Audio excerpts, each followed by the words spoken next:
Shalom, selamat pagi saudara-saudara yang dikasihi oleh Tuhan. Bagaimana kabar Anda hari ini? Sebelum kita memulai seluruh aktivitas kita hari ini, saya mengajak kita semua untuk merenungkan firman Tuhan. Dan firman Tuhan hari ini terambil di dalam kitab Yohanes, pasal yang ke-11, ayat yang ke-35. Demikian firman Tuhan. Maka menangislah Yesus. Saudara, ayat yang sangat sederhana, ayat yang sangat pendek di dalam kitab Yohanes. Di sana bercerita tentang kisah mengenai Lazarus yang dibangkitkan dari kematiannya.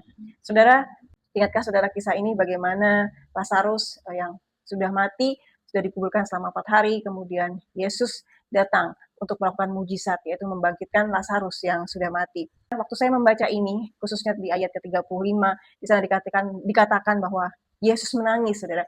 Saya melihat bahwa dari sudut pandang Yesus adalah Yesus merasa sedih, saudara.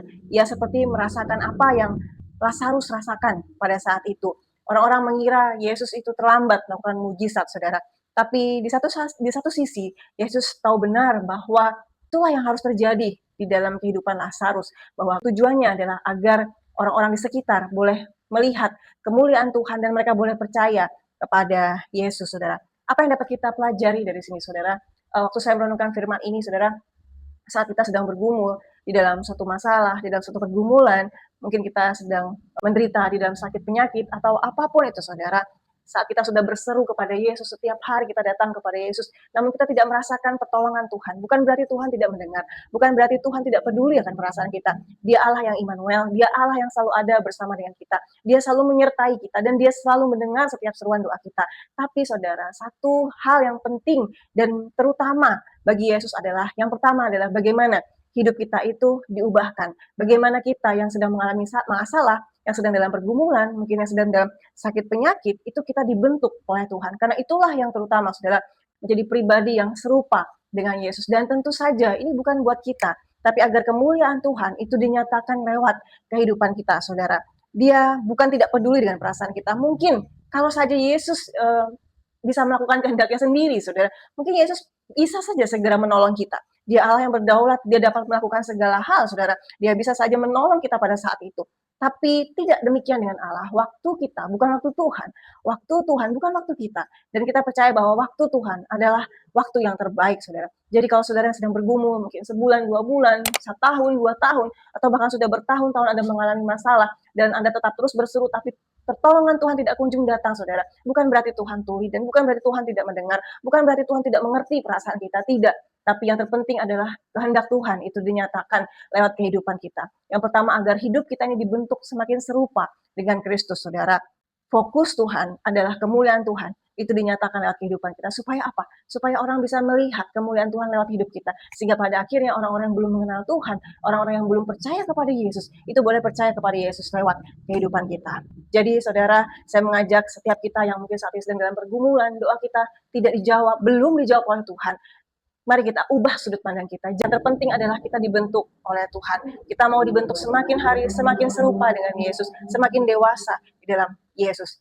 Yang kedua, siapa yang kita andalkan saat kita mengalami masalah? Apakah Tuhan yang kita andalkan? Apakah kekuatan kita sendiri yang kita andalkan, saudara? Bagaimana respon kita dalam menghadapi masalah? Apakah kita menyalahkan Tuhan? Apakah kita menyalahkan orang-orang di sekitar kita? Apakah kita menyalahkan keadaan kita, saudara? Respon kita harus benar. Saat dalam masalah, berbahagialah. Itu artinya adalah kita punya kesempatan untuk bertumbuh semakin dewasa di dalam Tuhan. Dan izinkan Tuhan, saudara, untuk memakai kita sebagai alat untuk kemuliaannya Tuhan. Agar orang-orang di sekitar kita, bahkan orang yang belum kenal Tuhan, saudara, boleh melihat kemuliaan Yesus dinyatakan. Dan mereka boleh percaya kepada Yesus apa yang diperbuat oleh Tuhan dalam kehidupan kita. Mari kita berdoa. Terima kasih Tuhan, kami bersyukur Tuhan buat setiap masalah, buat setiap pergumulan yang Tuhan izinkan terjadi dalam hidup kami. Kami percaya tidak ada segala hal yang kebetulan, namun segala sesuatu yang terjadi adalah Tuhan itu baik di matamu Tuhan. Membentuk kami semakin serupa dengan Engkau ya Bapa, dan mendewasakan kami dari hari ke hari Bapa.